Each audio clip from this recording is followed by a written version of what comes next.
What's popping, gamers? Welcome back to another video.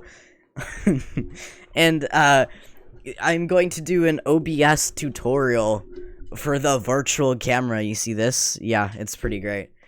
So I hope you have OBS installed, and if you don't, go install that. I'll put the link somewhere in the description.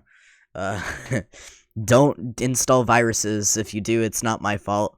Anyway, the virtual camera is basically just all of your scenes that you have, like this amazing scene, but as your camera. So, look, I'm going to pull up a Discord right now. Oh, I'm going to pull up a Discord.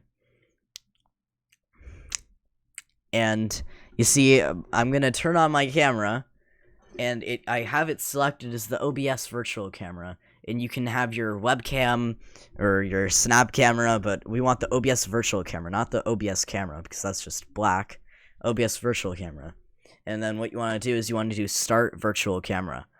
And then look, if we look here, we will see that my OBS recording is on my camera. Damn, that's pretty cool. Alright, thanks for watching. It's been great. Bye.